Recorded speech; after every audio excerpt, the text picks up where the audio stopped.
जी, अस्सलाम वालेकुम वरहमतुल्लाहि वबरकातुहू। उम्मीद है आप सब खैरियत से होंगे। आज के सेशन में इंशाअल्लाह ताला हम कुछ पेमेंट टर्मिनोलॉजीज़ का तज़किरा करेंगे कि हमने यूएस चाइना से यूएस या यूके के अंदर प्रोडक्ट अगर भिजवानी है, तो उसका क्या मेथड होगा और बेस्ट रिकमेंडेड वे कौन-सा है। कुछ नई टर्मिनोलॉजीज़ भी आएँगे लेकिन आपने घबराना नहीं है।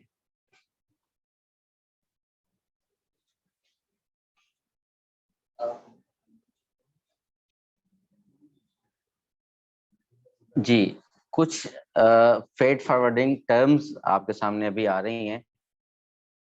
First thing is x works. X work ये बेसिकली प्राइजेज़ हैं। एक्स वर्क प्राइस किसे कहते हैं?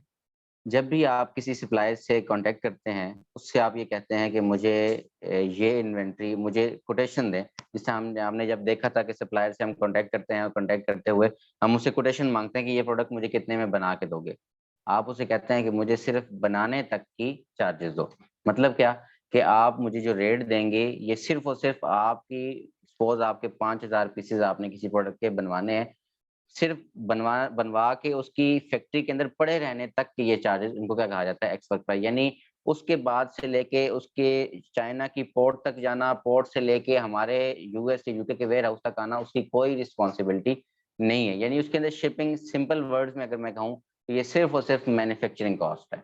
ये सिर्फ़ और सिर्फ़ वर्किंग कॉस्ट है, उसकी अपनी वर्किंग कॉस्ट है कि वो कितने के अंदर मुझे मेरी प्रोडक्ट मैन्युफैक्चर करके देगी, नथिंग एल्स बस। सपोज़ वो कहता है आपको कहता है 0.69 के अंदर मैं करके दूँगी, मैं इतने में करके दूँगी। तो बहरहाल ये एक प्राइस है जो हम अपने सप्लायर से लेते हैं। Next thing is FOB. FOB से क्या मुराद है? Freight on board. Freight on board में आप क्या करते हैं कि अपने सप्लायर से कहते हैं कि मुझे फ्रेट ऑन बोर्ड यानी प्रोडक्ट मैन्युफैक्चरिंग भी करके दो, मैन्युफैक्चर करने के बाद चाइना के पोर्ट तक मेरी प्रोडक्ट वहाँ पे पहुँचा के भी दो और वहाँ पे स्टार्टिंग के अंदर जो चार्जेज़ आपने देने हैं ना, स्टार्ट के अंदर यानी अब मेरी प्रोडक्ट को उसके उसका सफ़र स्टार्ट कराने के लिए, तो वो वाले चार्जेज़ भी तुम मुझे बताओ उनको ऐड करके अपनी मैन्युफैक्चरिंग कॉस्ट और वो स्टार्ट के अंदर पोर्ट फी मुझे बताओ, कितने चार्जेज़ मुझे पड़ेंगे फो बोर्ड के ऊपर। हाँ, उसके बाद आपके सप्लायर का कोई अमल दखल नहीं होगा। आप अगर प्रोडक्ट्स डैमेज हो जाती हैं, गुम हो जाती हैं, कुछ भी हो जाता है, उसके बाद आप रिस्पॉन्सिबल नहीं होंगे। और आपने क्या करना होगा, उसका काम ये है कि उसने चाइना की पोर्ट के ऊपर सामान भिजवा देना है और जब वो सामान चल पड़ेगा और जब वहाँ से आएगा वो सामान और आप खुद फिज़िकली जाएँगे यूएस के अंदर या खुद किसी को भेजेंगे वल्लाहु आलम, उसके बाद आप खुद जाएँगे या अपने किसी फ्रेंड फैमिली मेंबर को भेजेंगे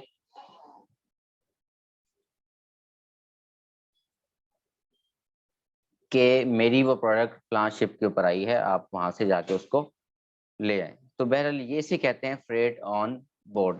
next thing is which is the recommended one is DDB price. आप अपने टाइम को बचाना चाहते हैं, अपने पैसों को भी शायद अगर आप बचाना चाहते हैं, तो आप अपने सप्लायर से डीडीपी रेट लें। कुछ सप्लायर्स ऐसे होते हैं, जो आपको डीडीपी रेट आपको प्रोवाइड कर देते हैं। डीडीपी रेट से मुराद क्या है कि ना सिर्फ़ मुझे प्रोडक्ट मैन्युफैक्चर करके दो, बल्कि उसका मेरे घर के डोर स्टेप के ऊपर आने तक का टोटल एक्सपेंस मुझे बता दो। जिसके अंदर तमाम कस्टम, टैक्सेस, ड्यूटीज़ सब की सब चीज़ें उसके अंदर शामिल हों, जिसे इसीलिए इसे कहा जाता है डिलीवरी ड्यूटी पेड। यानी तुम इस बात के ज़िम्मेदार होगे कि प्रोडक्ट बनने के बाद से लेके मेरे डोर स्टेप तक या अमेज़न के वेयर हाउस तक पहुँचाने तक के तुम उस बात के रिस्पॉन्सिबल हो गए, तो ये इसको क्या कहा जाता है, डीडीपी प्राइस कहा जाता है। तो स कुछ सप्लायर्स ऐसे होते हैं जो जिनके अपने कुछ फ्रेंड्स ज़ाहिर-सी बात है वो मार्केट में काम कर रहे हैं, तो कई लोग फ्रेट फॉरवर्डर्स भी उनके कॉन्टैक्ट के अंदर होते हैं, तो उनके आपस में एक डील होती है कि आप के पास जब कोई प्रोडक्ट मैन्युफैक्चर करवाने आएगा, तो आप उन्हें हमारी तरफ रेफर कर दें। तो इसी तरह ये होता है कि कुछ सप्लायर्स तो आपको शायद सीधा इनकार कर दें कि हम सिर्फ़ आपको एक्स वर्क प्राइस दे सकते हैं। यानी आपको सिर्फ़ मैन्युफैक्चरिंग कॉस्ट दे सकते हैं, बाकी की रिस्पॉन्सिबिलिटी आपकी होगी। आप फिर क्या करें कि आपको अलग से कोई फ्रेट फॉरवर्डर हायर करना पड़ेगा, किसी को अलग से हायर करना पड़ेगा। लेकिन अगर आप कहते हैं वो कहता है कि ठीक है, मैं आपको एक्स वर्क प्राइस दे देता सॉरी डीडीबी प्राइस दे देता हूँ, जिसके अंदर तमाम तो चीज़ें शामिल होंगी। या वो खुद भी ये काम कर सकता है या किसी और की रिस्पॉन्सिबिलिटी भी लगा सकता है। ये उसकी ज़िम्मेदारी है, लेकिन हमारे लिए फ्रंट फेस किसका होगा? हमारे सप्लायर का होगा, जो बेसिकली हमें डीडीबी प्राइस दे रहा होगा। तो डीडीबी एक रिकमेंडेड वे भी है, लेकिन समटाइम्स ये भी होता है कि वो डीडीबी प्राइस के अंदर रेट्स कुछ ज़्यादा दे देते हैं। अपना कुछ ज़्यादा मार्जिन रखने की कोशिश करते हैं। तो आप बेहतरीन वे ये है कि आप कुछ सप्लायर से एक्स वर्क भी लें और डीडीपी भी लें। आप चेक करें कि डीडीपी के चक्कर के अंदर वो आखिर कितना अपना मार्जिन कितना रख रहा है और कितना बेसिकली हमें शिपिंग चार्जेज़ या फ्रेट चार्जेज़ आखिर हमें कितने पड़ रहे हैं। तो इससे भी आपको आइडिया हो सकता है कि आपको डीडीपी पे जाना चाहिए या एक्स वर्क पे जाना चाहिए। हाँ, आप ये भी कर सकते हैं जैसा मैंने आपको बताया कि आप उससे एक्स वर्क भी लें, डीडीपी भी लें। मीनवाइल आप सिर्फ एक्स वर्क लें उससे और उसके साथ-साथ कुछ फ्रेट फॉरवर्डर से भी कॉन्टैक्ट करें। उनको अपनी तमाम तर डिटेल्स दें। उनसे कहें कि मुझे अपनी इन्वेंट्री चाइना से यूएस में भिजवानी है, ये इसकी डिटेल्स हैं, मुझे आप कितना रेट दोगे? अगर आप कहते हैं कि आपको बहुत ज़्यादा डिफरेंस आ रहा है, अच्छा ये जब फ्रेट फॉरवर्डर को हम इन्वॉल्व करते हैं, टाइम भी ज़्यादा लगने का अंदेशा होता है। लेकिन आपको पैसे बहुत ज़्यादा बच रहे हैं कि डीडीपी रेट वो बहुत अच्छा दे रहा है जो शिपमेंट के चार्जेज़ हैं, वो अच्छा दे रहा है फ्रेट फॉरवर्डर। लेकिन डीडीपी वाला जो आपका सप्लायर है, वो आपको बहुत ज़्यादा चार्ज कर रहा है। तो इसलिए भी इस केस के अंदर रिकमेंडेड यही होता है कि आप उससे एक्सपर्ट रेट लें, उससे प्रोडक्ट मैन्युफैक्चर करवाएँ, उससे कहें कि भाई तुमने टेंशन लेनी है, इंस्पेक्शन हम कराएँगे। उसके बाद हमारा अपना बंदा आएगा, जो बेसिकली वो हमारा फ्रेट फॉरवर्डर होगा और वहाँ से हमारी प्रोडक्ट को मैन्युफैक्चर करवाने के बाद आपको यूएस या यूके में ले जाएगा। तो ये थी कुछ बेसिक टर्मिनोलॉजीज़, उम्मीद है आप घबराए नहीं होंगे। और उसके साथ-साथ ये तो कुछ चीज़ें थी जो हमने बेसिक टर्मिनोलॉजीज़ की तज़किरा किया। एक प्रोसेस जो अभी तक मैंने आपके सामने डिस्कस नहीं किया, वो ये है कि जब भी आप सप्लायर से कॉन्टैक्ट करते हैं,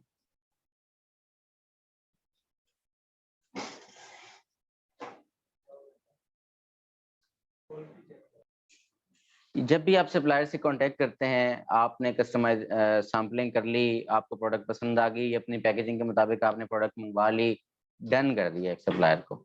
आपने उसको बल्क ऑर्डर दे दिया। बल्क ऑर्डर पे तब तक वो काम करना शुरू नहीं करता, जब तक आप एडवांस में उसे 30% पेमेंट नहीं करते। आप क्या करते हैं, अलीबाबा के पेमेंट लिंक के थ्रू उसको 30% पेमेंट करते हैं एडवांस के अंदर। और 30% जब आप पेमेंट करते हैं, उसके बाद वो उसकी मैन्युफैक्चरिंग शुरू हो जाती है और ख़ास टाइम के बाद वो कहते हैं, "हाँ जी, अब हमारी प्रोडक्ट आपकी जो प्रोडक्ट है, डिज़ायर्ड प्रोडक्ट वो मैन्युफैक्चर हो चुकी है। अब आप इसे यहाँ से उठा सकते हैं या अगर मैंने उठवाना है तो आप उसको पिक, पैक, शिप जो भी उसका मामला है वो कर सकते हैं।" लेकिन इसके अंदर एक और अहम चीज़ है कि आपने अभी 30% क्यों की? पूरी क्यों नहीं कर दी? कि इसलिए की क्योंकि आप बाद में इंस्पेक्शन भी करवाएँगे। आपने ये देखना है कि क्या उसने वो प्रोडक्ट्स सही मेरे डिज़ायर्ड क्राइटेरिया, डिज़ाइन और डायमेंशंस, वेट सब कुछ जो मैं चाहता था, क्या उसने उसके मुताबिक चीज़ बनाई है या अपनी मर्ज़ी से कुछ बना दिया? या उसके अंदर कुछ गलती कर दी, कुछ चेंजिंग्स कर दी, कुछ पैकिंग के अंदर गलती कर दी। तो इसलिए मैं खुद भी जा सकता हूँ चाइना में। अपने किसी फ्रेंड फैमिली जो वहाँ पे हो उससे भी रिक्वेस्ट कर सकता हूँ। अगर कोई नहीं है दुनिया में आपका चाइना के अंदर, तो आप कुछ ऐसी एजेंसीज़ हैं जो इंस्पेक्शन सर्विसेज़ प्रोवाइड करती हैं, आप उनको भी हायर कर सकते हैं। हमारे भी कई एजेंट्स वहाँ पे मौजूद हैं जो कुछ चार्जेज़ लेके आपको ये सर्विसेज़ प्रोवाइड करते हैं। तो आप उनको भेजते हैं जो एक यूनिवर्सल स्टैंडर्ड क्राइटेरिया के मुताबिक आपकी इन्वेंटरी को उसको अचानक से खोल के किसी भी बॉक्स को जा उसकी क्वालिटी को चेक करेंगे, इसके अंदर मेजर डिफेक्ट्स तो नहीं है, माइनर डिफेक्ट्स तो नहीं है।